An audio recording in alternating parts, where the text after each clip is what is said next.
What is up, everybody? Back with our video. Today I'm trying something new. We're doing the NBA mock draft. This will be my first one on this channel.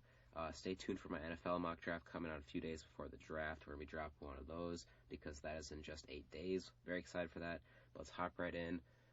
So we're going to do the whole lottery right here. Starting with the Rockets, who are now the worst team in the league. Obviously, there's a whole lottery system you have to go through at the end of the season. But TradeNBA.com does not have that, so you just go by the draft. Record number. So first off with the Rockets, super easy pick. I don't think you can even consider anybody else than Cade Cunningham right now at this spot, especially for a team like the Rockets who just needs, more talent overall. Like you look at their roster, you got John Wall on a massive deal. Christian Wood's looking good. I think Cade Cunningham fits really well with that team, and that's obviously the pick. Next up for the Timberwolves. So I'm not completely decided on who's the better prospect between Mobley and Suggs. I don't know who I'm leaning towards so far. If you guys don't know, I'm a Timberwolves fan. And personally, in these mock drafts, I like to go for talent over fit. But I'm still going to go Evan Mobley here. I think he'd work really well next to Karl-Anthony Towns. This is a playoff team next year, fully healthy. Just look at the roster. Ant, Malik, D'Angelo Russell, Towns, and you add a guy like Evan Mobley to it. That's a phenomenal roster. He's a phenomenal shot blocker, and he's really going to add to that paint presence that the Timberwolves need desperately. Next up for the Magic, they have hopped into the top 3 after their tanking has been working out pretty well. I got them taking Jalen Suggs. This is just another talent pick. This roster obviously needs a lot of talent. You got Otto Porter Jr., Gary Harris, Terrence Ross, Markelle Fultz. Even if there's somebody at that shooting guard spot that you really like, you still got to take talent in my opinion, and that's just how you get better as a team. Next up for the Pistons, I had them taking Jalen Green. They definitely need shooting guard and Jalen Green. Phenomenal season, in my opinion, from the G League Ignite. I don't like players taking those routes. I really wish that I kind of wish he went to I wish he went to college basketball, because I like watching college basketball a lot more than G League stuff. So I kind of wish he did that. But hey, he played really good in the G League. Next up for the Thunder, who seemingly can still win games while having the youngest roster in the league and just having not too much talent overall, while benching one of your best players in Al Horford. I don't know how you do that. They've been on a big losing streak recently, though. That's why they've dipped down to number 5 here. And I got to go Jonathan Kuminga. I'm not very high on him as a prospect. I think he's got a lot of flaws that he's got to fix, but I do understand that he's an 18-year-old kid that will be actually 18 also after he's drafted. So I'm pretty confident that he can continue to develop.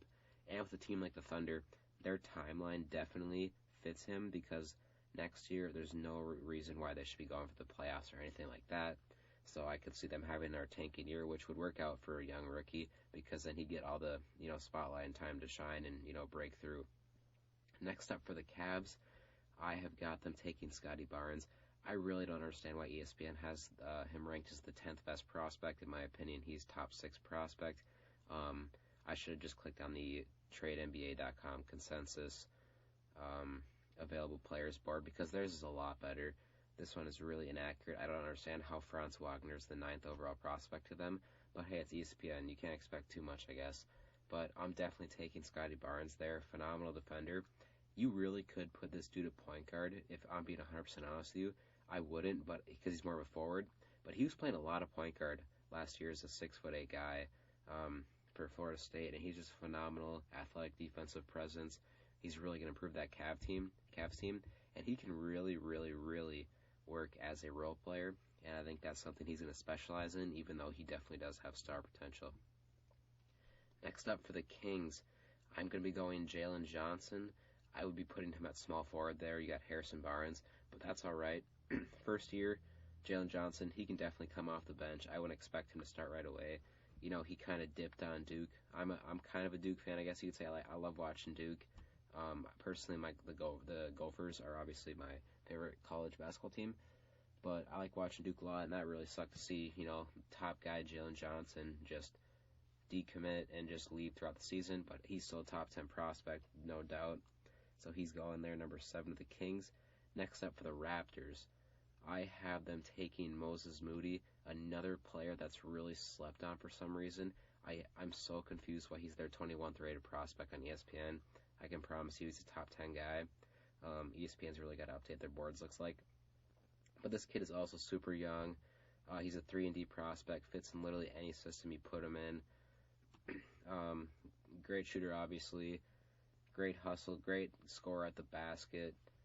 He definitely needs to work a little bit on that passing ability, but overall, I'm really high on him as a prospect, and I got no doubt that he can really make a big impact on any team he joins, and not to mention make a big impact on a team like the Raptors, who are looking to win now, I guess you could say, next year, because they have a bunch of win-now players. I guess it depends what you do with Kyle Lowry.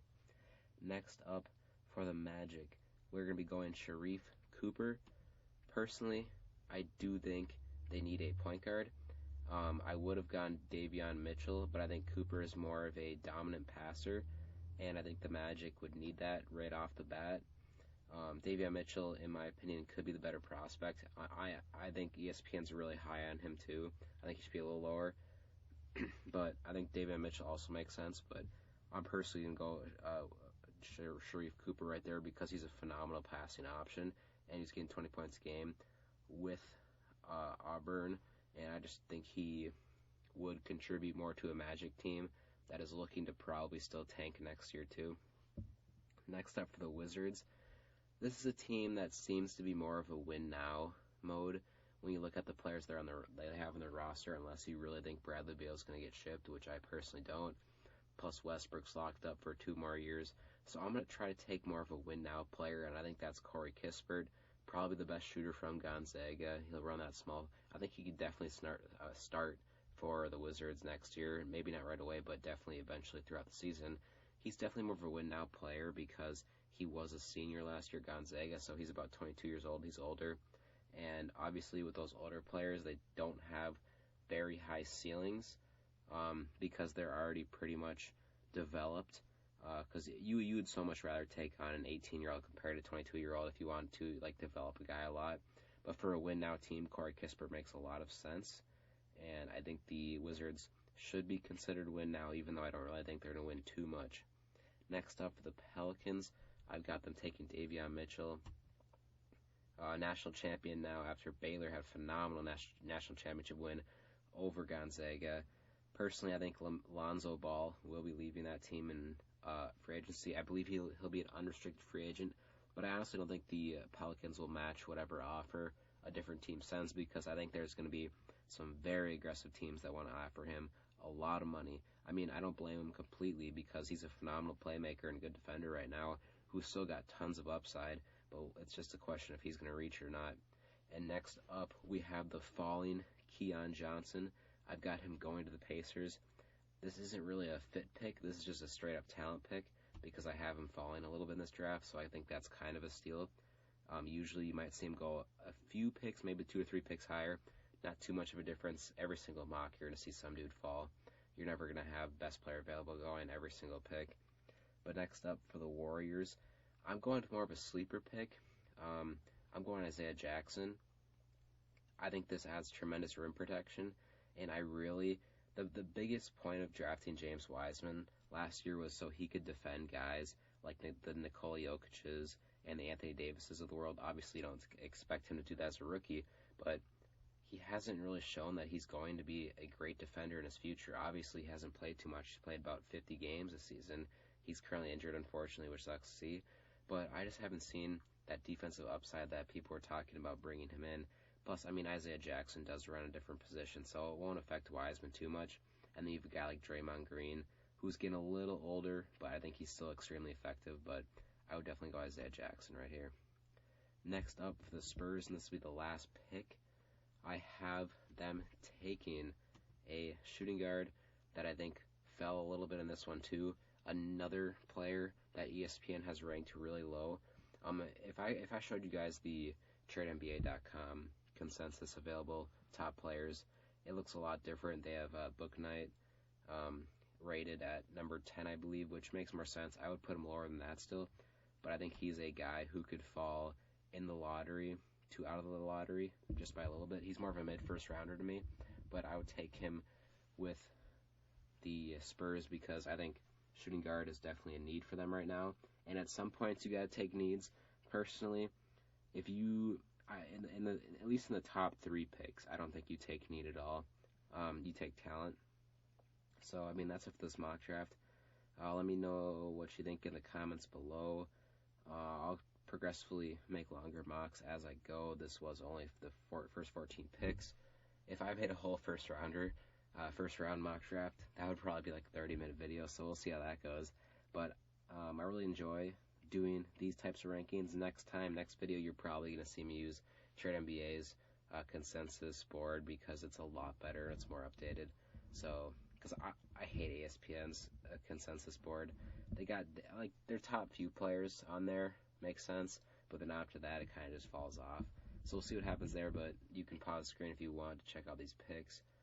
I like this mock a lot. I like the Magic, though. The Magic got some good picks.